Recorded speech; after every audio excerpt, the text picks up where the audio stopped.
Behind the Mirror of Music with Dannii Cohen. Hello and welcome to Behind the Mirror of Music. My name is Dannii Cohen. This week's guest is Dezera Page. Dezera Page starred in many musical theater productions around the world, including Dreamgirls, Motown Cabaret, 42nd Street, Hair, Sweet Charity, Yeston and Koppit's Phantom, and Cabaret. She also starred in various TV series and movies, next to a career as a solo singer, cabaret performer, and working with many big names in R&B. In recent years, Dezera launched the Eternal City Productions, a company committed to exploring the awesome power of diverse voices by creating excitement through entertaining and engaging stories about diverse communities and women living their best lives through the toughest of times. I hope you will enjoy the show. Hello. Hello, how are you? Good. How are you? I'm good too. How wonderful that you will join the show today. Thank you. You had such an amazing career journey from where you started in theater and where you are now as a producer. Could you tell about that? I started out in the theater, worked quite a bit, actually performed a lot in the Netherlands. Um, so, and now I'm in film. Basically, I have a production company, and a YouTube channel, which is Eternal City TV. So, Oh, voila. that's wonderful because, well, I read about your new career with television and, well, streaming, I think. Yeah. Yes, Yes. streaming. So Yeah. to me, it was like a natural progression, as I started to get a little bit older and, theater. I mean, just right now, I have an ice pack on my hip. So theater becomes, especially musical theater, becomes a lot harder. So then I wanted to make an impact, still in performing, and I felt what better place was and what natural progression was to go into film and television, as a woman of color as well. That's where I really wanted to make the impact because there weren't that many roles. I was doing both really, so I wasn't just theater, you know and that's most performers, I think, especially in New York. You're auditioning for theater, you're going in for film and TV as well. Um, and so I was just seeing how the type of roles were very limited. Um, and I wanted to change that and came to the conclusion the only way to change that is to start writing the roles. Absolutely. I mean, it's such a shame that there are still such limited roles out there for actors of color because, well, it really is really something that should have changed decades ago, I think. Yeah, and I mean, don't get me wrong, there have been a lot of progress, but not enough progress, with all that said. And then, well, now what's going on right Yeah. now over here. We're seeing that progress being rolled back, which is not atypical, to be honest, here in the United States. We have a history of that, of some progress being made in diversity and race relations and everything, and then there's a backlash, against that progress. So then they roll it back, and then it doesn't. And perhaps, I guess the caveat, maybe it's not rolled all the way back, but it's rolled back. So then it's really like small incremental progress in the end, you know.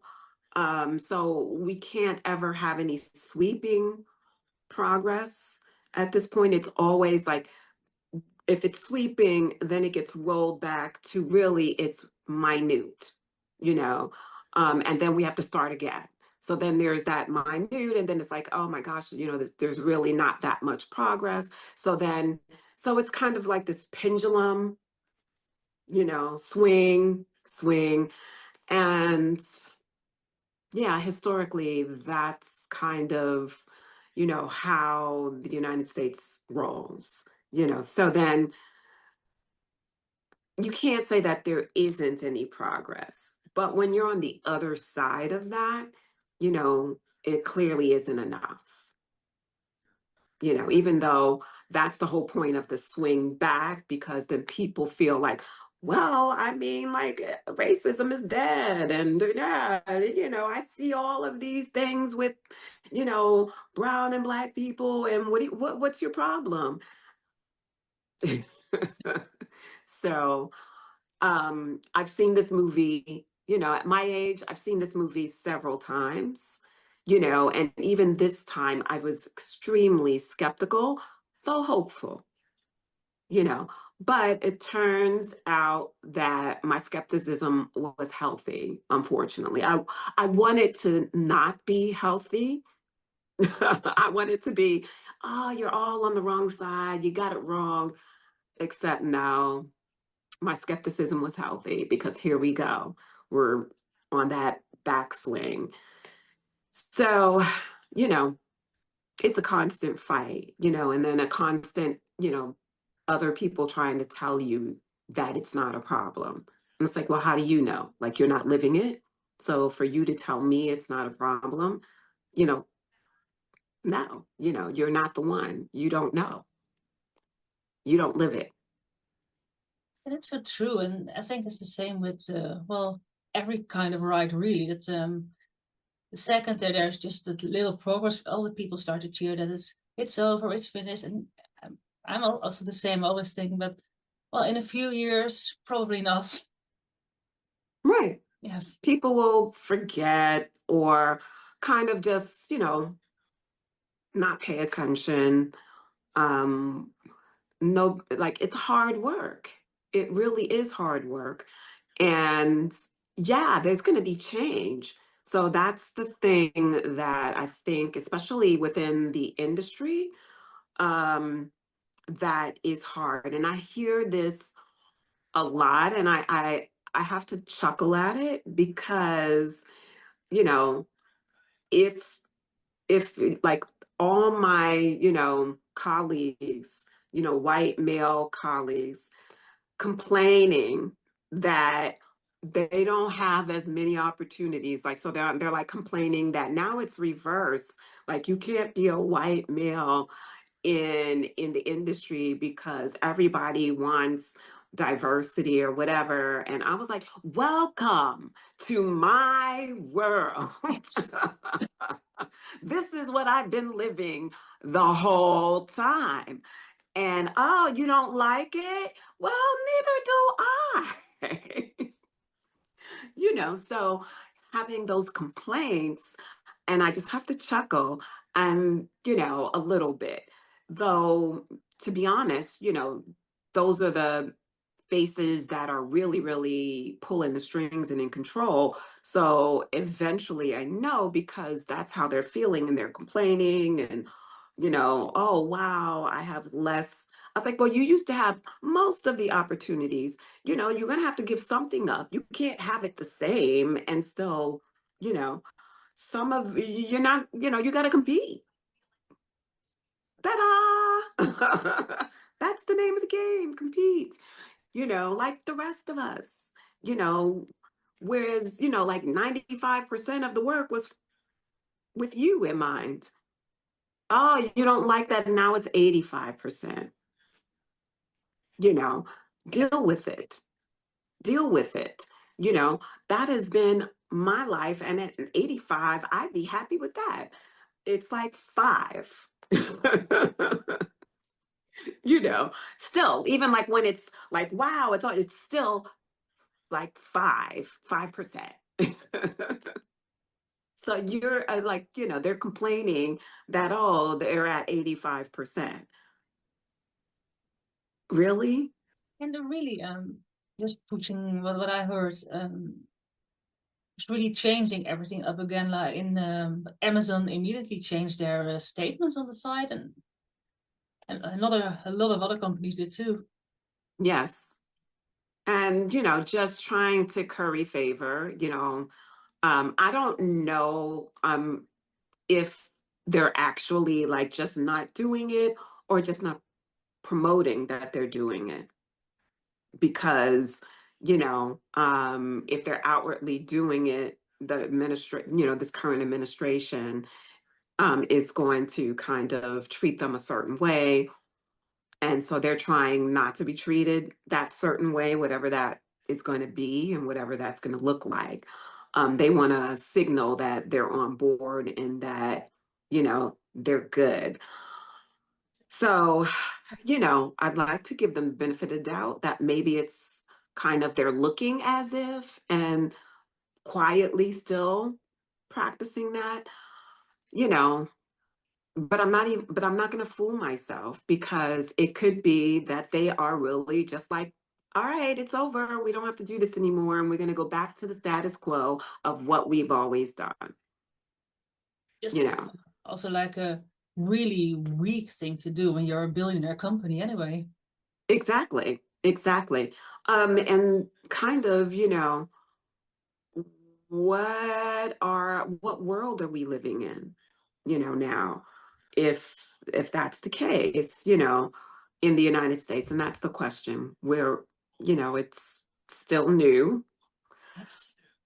uh still new because it's not really new, you know, like we kind of knew what they were about, and they did say what they were going to do, and they are doing it, except of course there were a whole bunch of lies and everything tied up into it. And so certain, I don't know, as a country, people who ever made the decisions that they made could then make, you know, if it doesn't turn out well, they could say that they were lied to. That's the excuse. So they're not responsible. You know, that's human nature. Human nature wants the scapegoat, doesn't want to take accountability or responsibility. I mean, you know, it's like when you're a kid and your mom asks who broke the vase. I don't know. We all go, I don't know. Like, first, clearly, mom knows you did it. You were the only one home. You know, or the dog, you know, you blame somebody else that it could have been the dog. Probably not. You know, what were you doing with the dog? You know, that then it broke.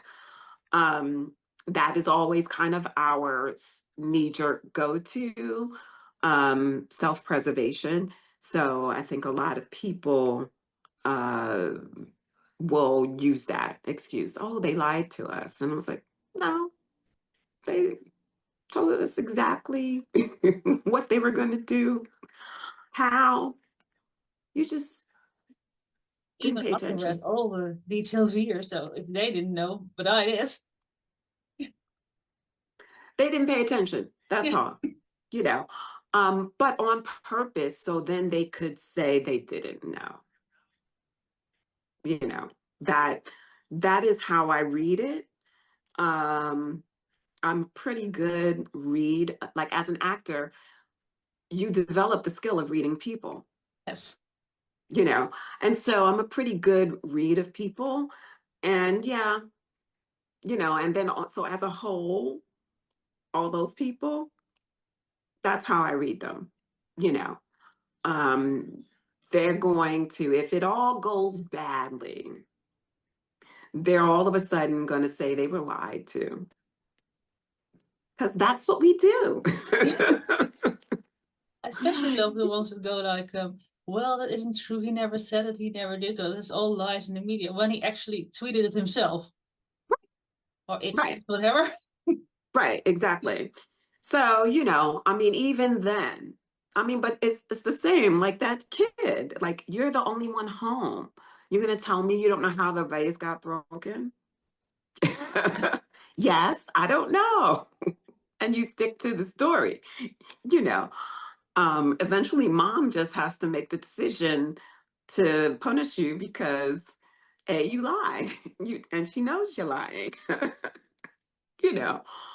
But you're going to double down and think that you're going to bank that maybe mom will buy the the possibility that that vase just fell over by itself.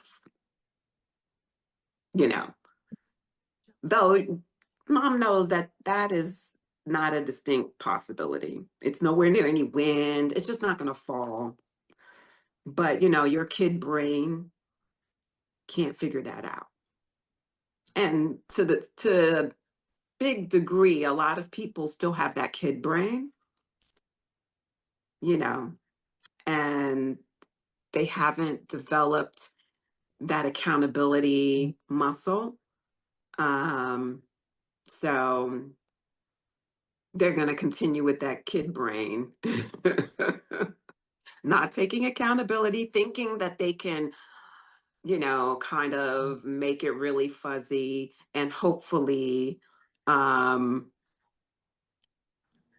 to deal with not having to deal with it. It's like, oh, okay, so there's that distinct possibility I might not have to take responsibility, wrongly or rightly.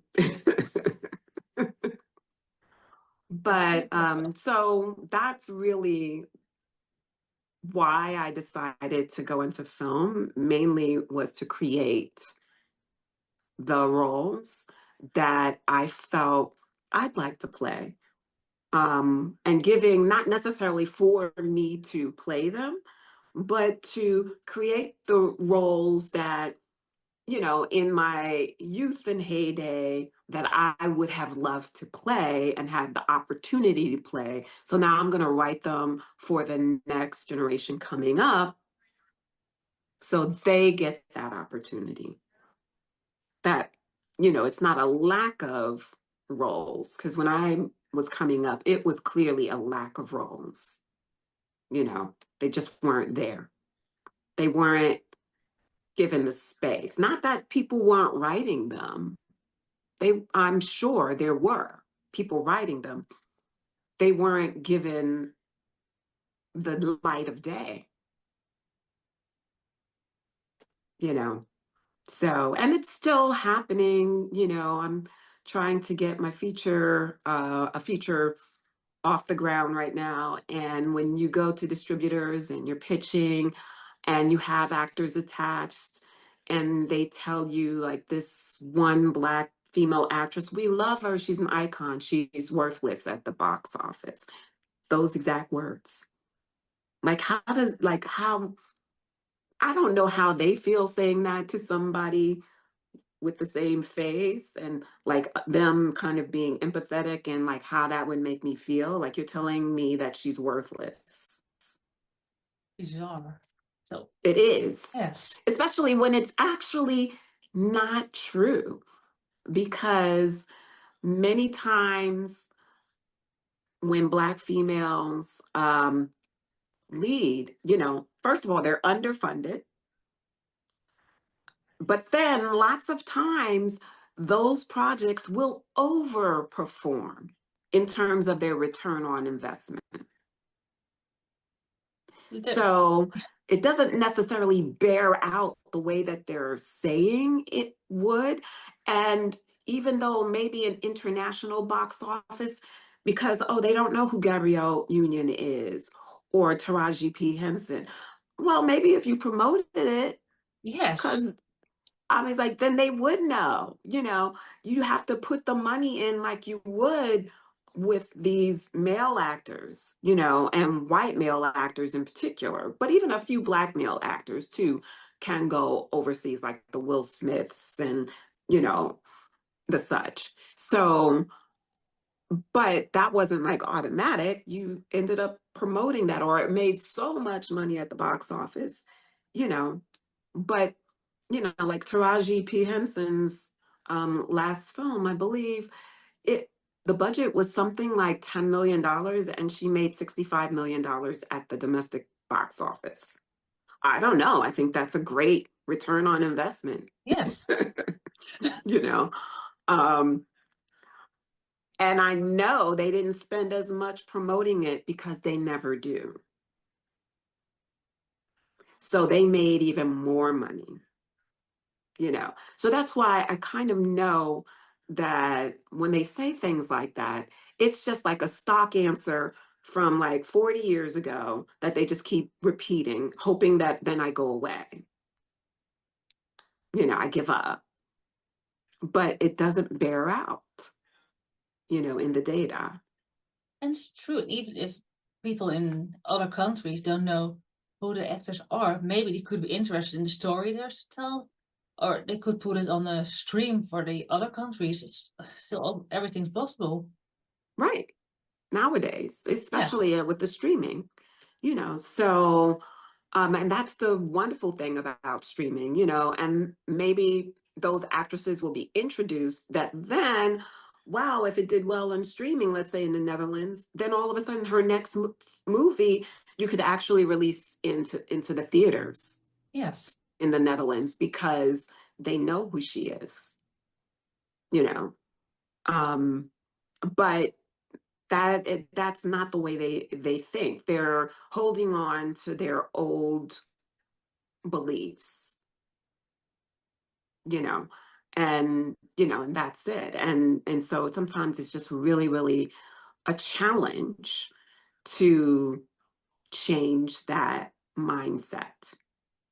It's kind of like just reaction, you know, it's like we're not thinking logically. This is what we always say, you know. Also, Yeah. no, go ahead. I think that's also true with promotion in general. They're still promoting the old-fashioned way and ignoring every chance they have on the internet and in theater as well. Because sometimes I see people promote a show like a week, 2 weeks ahead of the show, and I think, well, no wonder no one knows the show is there. Right. Yeah. Exactly. Exactly. And so, you know, it's just, you know, we have to fight against that old way of thinking, old way of doing things. Hollywood is slow to change, except things are changing, whether they are keeping up or not, you know. Um, and so as a filmmaker in today's day and age, I kind of see that, you know, I'm doing this parallel of the traditional path, but then of the non-traditional path. And that's where my channel comes into play, of just starting to build my own fan base, my own brand, um, and going that route. And if I can build big enough, then I don't need them until, right, when they see that you don't need them, then that's when they start knocking on your door. So there's that. So that's what I tell a lot of my students as well. Um, when I talk to them about producing and by kind of maybe following the parallel path of the traditional, but then this new path. Um, and it's a lot of work and it can be overwhelming, but in the end, I think it could be worth it. I think so too. I think that's what you have to do these days because it's more and more difficult to come in, as you said, via the traditional way. Exactly. You know, but it's a wonderful time that we have these opportunities. Like we're talking over Zoom right now, and we're Yeah. doing this, and you're in the Netherlands and I'm in New York, you know. So it's like, how great is that? So it's really giving us a larger audience that wasn't available, what, 30 years ago, you know. True, I think. Yeah. So, you know, you're talking to people that you would never have been able to talk to, you know, or work with or collaborate with. So I think it is an exciting time. And those who are ahead of the curve and taking advantage of all of that are the ones that will win. And unfortunately, the big studios, they're too big to be ahead of the curve. That's just the problem with being big. You're slow. I only think that So, the music industry are the only people from the big industry who really embraced the internet early on. right. Exactly. And that's how I look at this. This is kind of the Napster moment for a film, because that's really when it happened for music. When Napster came in, it changed everything. It broke the whole system and created what it has now. And at that time, nobody knew actually what it was being created. But the people who got in and started creating it, they're like, well, I'm going to figure this out and make it what I want to make it. And so the same with film. It's like, I'm going to get in on this and figure it out and make it work for me. And those are the ones that actually shape and mold what is being created. So that's how I'm looking at it. Um, and that's how I see it. So, and that's what I try to encourage my students to embrace. But everybody's not cut out for it. That's the thing. So you really have to know yourself, because going it alone and being an entrepreneur and doing it yourself is a lot of work. Like it's freedom, but not freedom, It's true. as you well know. Yeah. Yeah, with me, it's the biggest problem is that the artists I interview usually don't promote the interview, which is what I need to get my more viewers in, because usually they seem afraid to self-promote or that they did an interview. It's really odd. Right. Right. And that's the hardest part, the self-promotion. Also just kind of understanding how to do that. And you can try to do what somebody else did, but your product, you are a little bit different. So then you have to figure out, how do I tweak it so it works for me? You can't just like, they did X, Y, and Z, and I'm going to do exactly that, because it may not work, you know? And so there is a bit of that tweaking and figuring it out. And it's a lot of work. It takes a lot of time. And, in the beginning, there's no money or very, very little money, you know. Um, so then it's balancing, like, I'm teaching, at film school. And so that's how I'm eating. That's how I can pay for my rent. But at the same time, I'm trying to build my business, my production company, my channel. So it's like balancing that schedule, back and forth. Um, the work, also just trying to not burn out.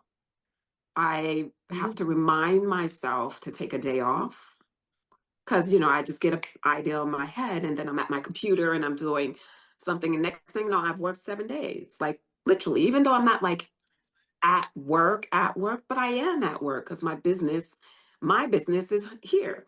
So this Yes. is work.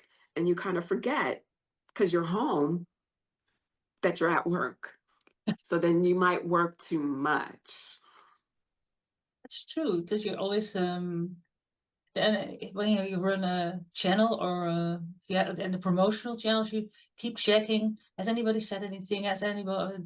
Are there new mails? Are there new content? Everything. Exactly. You because I'm sure, that's happening with you.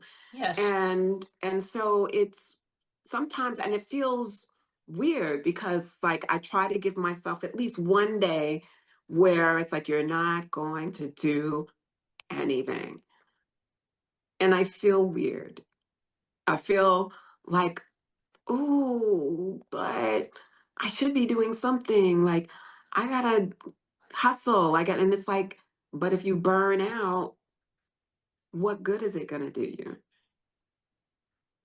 True, because sometimes you get in such a flow that you haven't got time for the appointment you have made when you're already working on the next one and the next one. Right. You're always thinking the next one, the next, the next, the next. What else do I have to do? Let me work on that. Oh, I got an idea. And then, and you kind of forget. I was like, oh, wow, I've been sitting at this computer for 9 hours.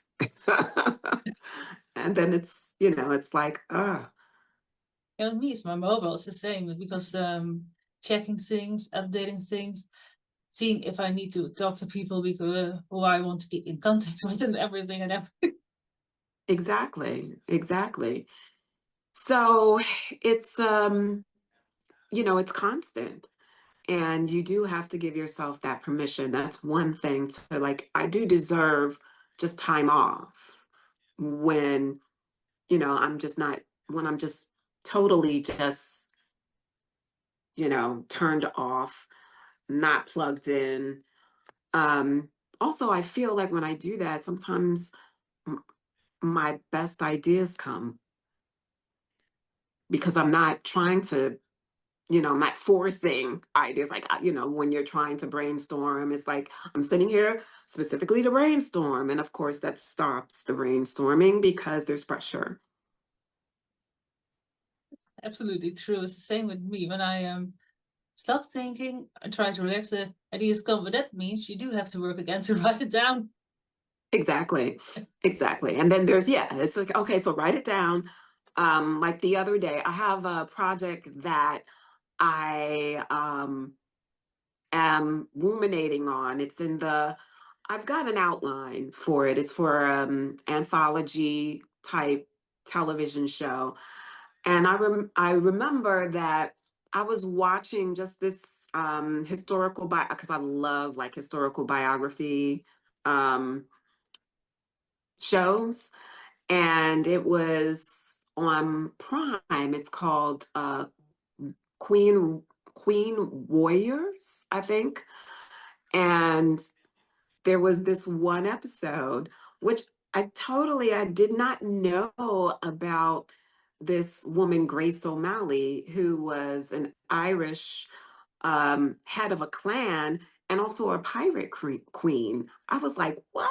And I was like, wow, she's amazing. And I was like, oh my gosh, because she fit right into the project that I am ruminating on and working on as my next television project that I want to develop. And so once that thought got in my head, I just jumped up briefly, opened up my computer, opened up the outline for the project, and just typed in must add Grace O'Malley and closed it so I wouldn't forget, you know. Um, because I love historical dramas. And so this idea, I can't talk about it right now, but every time I mention it to somebody, people are very surprised, so it's something that we haven't seen, but it's kind of in the vein of, um, well, it's definitely historical drama that is, I would say, think of the anthology series like American Horror Story, Yes. whereas like every season, you might have some of the same people playing different characters, you know, but it's a different theme. It's not necessarily a different theme, but it's a different POV that's of the same situation in history. Yes. So that's and it's a very specific point in history that has never happened again. So that one day, like I was watching something else and it dawned on me because I love history. When I realized this, it's like, wow, that would make a great show. And we haven't, nobody, I think nobody really has thought about this. That's such an Yeah. exciting idea. I can't wait to hear what it is and what it will and if it will be broadcast in the future. Let me know because I really want to see it. I will let you know. Yeah. And once I've fleshed it out a little bit more. So I'll keep you posted. But it's definitely an idea that I'm really excited about.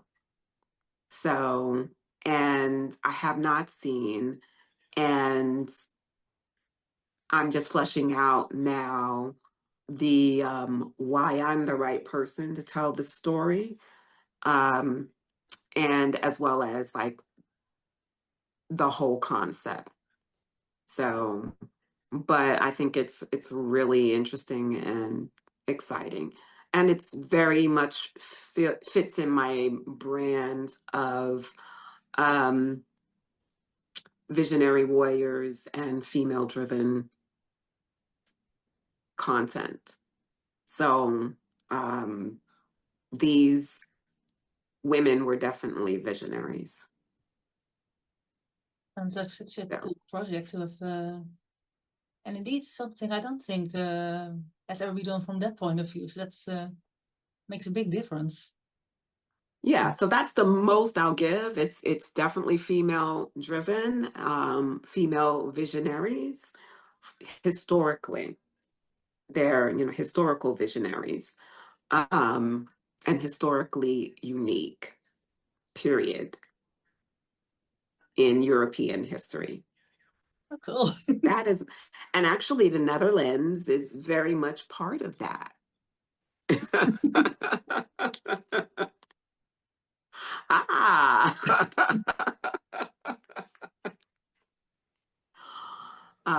How does So your I'm sorry, go ahead. how did your love for well art and theater and everything else start?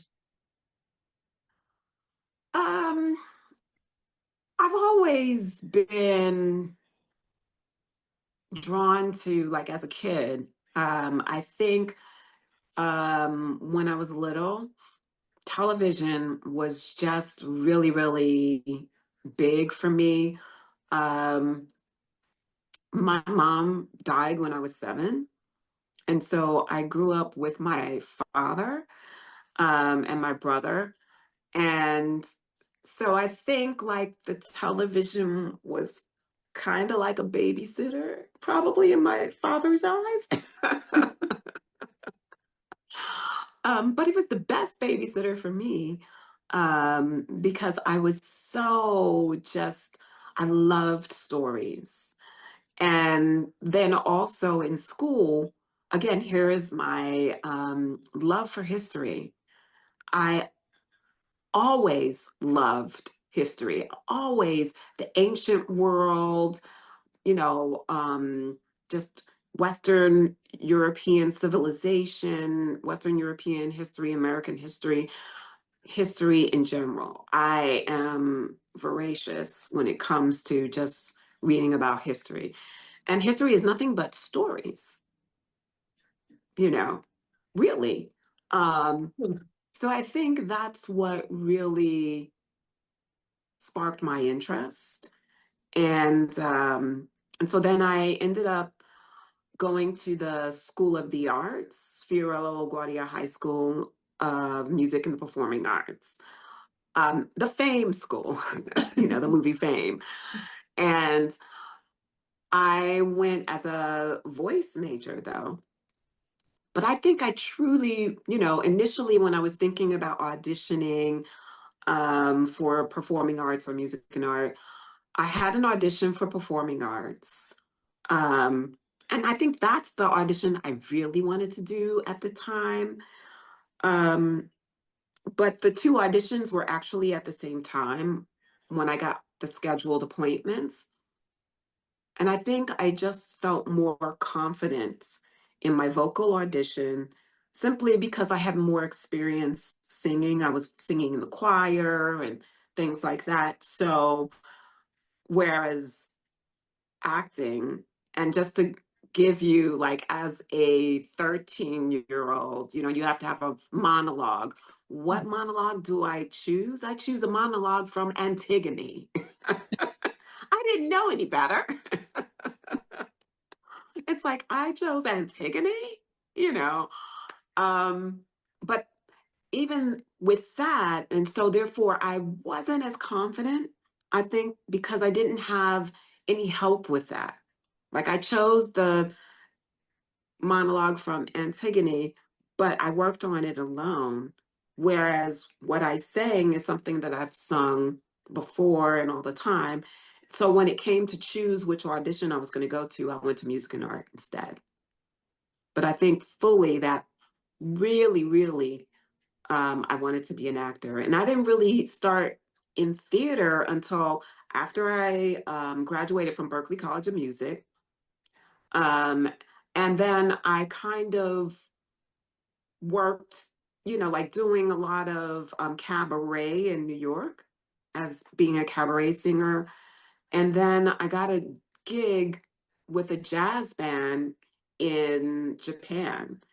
And I remember the bass player who played bass for a lot of actually big jazz people gave me this kind of backhanded compliment of, oh, you'd be a great singer for musical theater. Babe, basically, you're not a jazz singer, but you'd be great in musical theater, you know?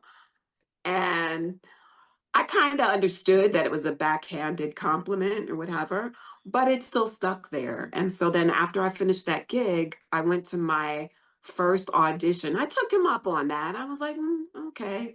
I know it was kind of like an ouch, you're not a jazz singer. I was like, but I don't really want to be a jazz singer anyway. Oh, yeah. So it's okay. So I said, let me give this musical theater a chance. So I went to an audition for the European tour of Hair, and I got cast. I was the understudy for Dion, and that was my first theater show, and I was a replacement. And I just remember, and we started in Würzburg, Germany. That's where I joined the cast. And I remember it was three of us, and we were last minute replacements. I guess people dropped out, injuries, etc. So the first night there, I saw the show and I was like, what did I get myself into? Like, wow. But I was hooked. And, they slowly put us in. And the next thing I knew, I did the tour for 15 months, you know. So that's kind of how I started in musical theater. Like, and with the best show that I could ever start with, Ooh, you know. that's I love that show to this day. And I have friendships from that tour.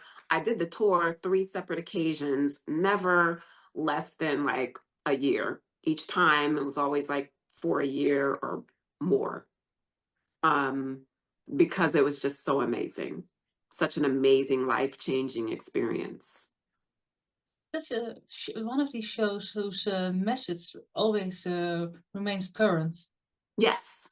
Yes. Unfortunately. Yes, that's true. We wish one, like, it wouldn't, like, it'd be like, oh, that's so dated. But no. It's always shows like that. Unfortunately, it's always so current. That's the unfortunate thing. But I guess that's the beauty of that show as well. That's you true. know. So I wish it weren't so, but that's what really makes it life-changing too. The beauty of the message. That freedom, that just peace and love, and that's it. It's like that is everything in life. If we could just focus on that.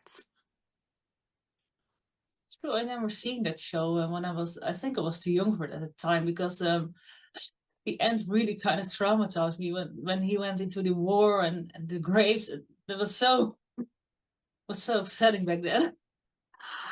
Well, that was the point. Yes. That was the point. Um, yeah, and the musical, the stage musical is very different from the movie, you know, obviously, because cinema is like what's cinematic and what's not cinematic, they had to make it more cinematic. But I mean, the music is, of course, exactly the same, Yes. more or less. There are a couple of songs in the stage show that actually didn't make the movie. And there are arrangements of some of the songs that are really different in the movie. But for the most part, yeah, the story, there's this whole trip scene that isn't really in the movie, that I think surprises everybody. Um, but actually, for me, it's the most powerful part of the stage show when Claude has his acid trip and we're moving through this acid trip, that he's having, and how crazy it is and dark and scary it is. So it's, yeah, I mean, but the end is kind of the same. He goes to Vietnam and dies. I think actually, He, think about it, if filming such a crib scene would be something that you would film because it could make for such exciting scenes. yes, Yes. yes. So, and that's the point, like his decision not to burn his draft card, and then he goes, and that decision has consequences, and that's to make people think, because Americans, we've been extremely fortunate that historically our last war on our soil was our Civil War. That's the last war that any American has actually experienced, seen, smelled. So most of us, well, actually all of us, except for, well, now it's almost all, because a lot of the World War II veterans are, so our Vietnam. So with the exception of people who fought in wars, the people as a whole has no clue what war actually is like. True. No clue. It's over there. It's over there. Yeah, they're fighting. Oh, we support our troops.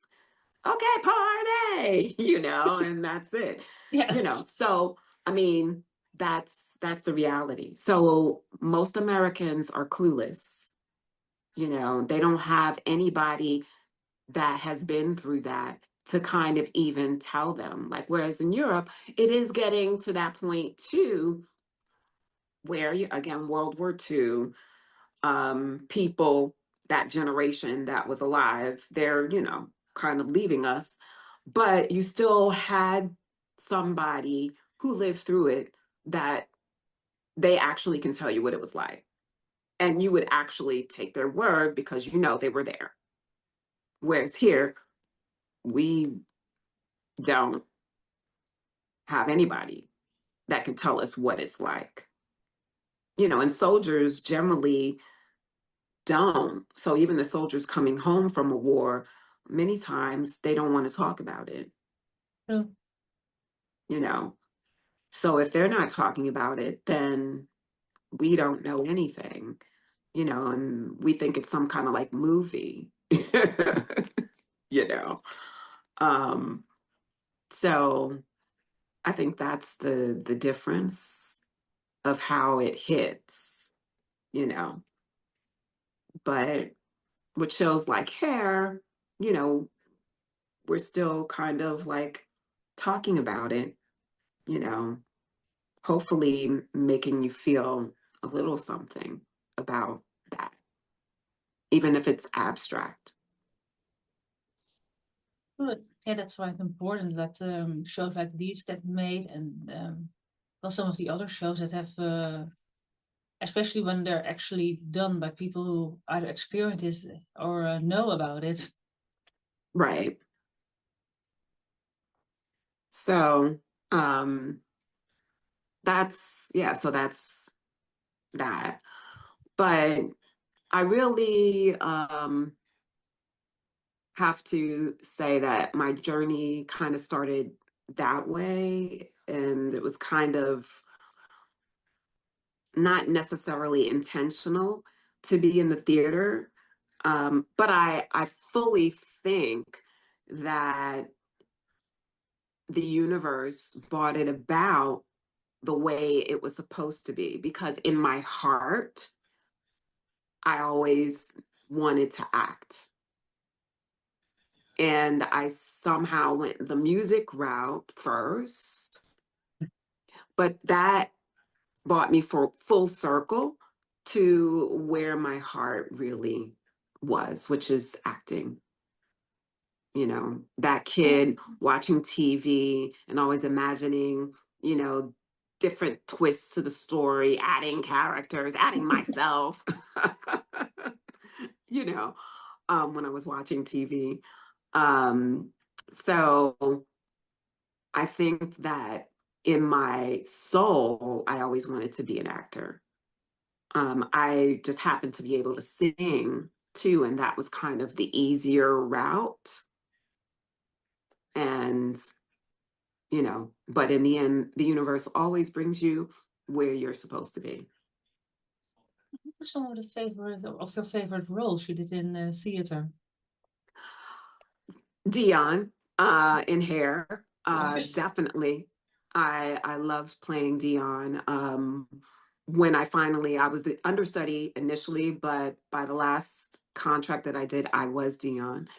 Um, Laurel in Dreamgirls. Yes. I loved playing her because she's just a lot of fun, and frankly, I think she has like one of the best songs in the show. Um, Let me see. I liked doing Carlotta Yes. in Phantom because that was so different, and I think people didn't expect. But I actually have classical training, you know, from when I went to music and art. I have voice training, art song training. So most of my training started, you know, with classical music. So um, when I pulled that out, everybody was a little bit shocked. It's like, wait a minute, where'd that come from? That's where I started. And Carlotta was such a fun character, you know, just this diva. And so I think those, and Maggie Jones in 42nd Street, um, just because that was more of an acting role. Not, I mean, she does have a song that she sings, you know, with the girls, um, but it's more of like a character, you know, like you don't have to have like a great voice to sing that song. Um, it's more about the acting, and so that was the first time that I got to do a role where it was mostly, you know, acting. Will you ever produce a musical show or a theater show in the future? I've actually thought about that. I've actually thought about that. And yeah, if I got the opportunity or saw the right project, because I've still, most of my friends are very much still connected to the theater and musical theater in particular. So I would not say that I wouldn't do that. I love the theater. I want to support it. I feel it was an integral part of my life, and I want to see it flourish. So, yeah. I always thought a musical based on those rare classic soul songs from the 70s and 60s would be such a great thing because there are so many songs that are theatrical already in the stories or the drama. I agree. I agree. So there's a few shows on Broadway, like Motown, um, that are already doing that and already utilizing that catalog in that way. So I wouldn't MJ, Yes. Michael Jackson. Um, so I would imagine that there'll be more of that the Carole King musical. Um, it's closed now, but they did the same thing. It was like all of her songs. So yeah, for sure. That's definitely a potential for sure. A lot of, especially the older songs. Some of the newer ones, perhaps, but we'll have to see. I mean, the Stax label hasn't really been done yet, so that would be a nice thing. Yeah, it could be. It could be. I would agree with that. I think there's so much still to be done in theater, and it's such a great thing because it can keep evolving and going on and on.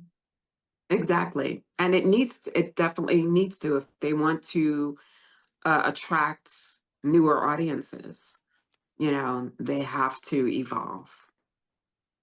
All of the revivals are good, but you really have to come up with new shows. Thank you so much for this wonderful interview. Such an interesting conversation. I would love to talk more in the future if possible. For sure. Let's stay in touch. For sure.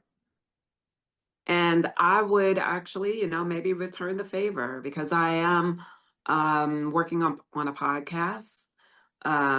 So we'll see. Maybe you might return the favor for me. I'd love to. Thank you so much. It's such a great story you have, and all the things you are doing sound so fascinating. I really look forward to seeing your project.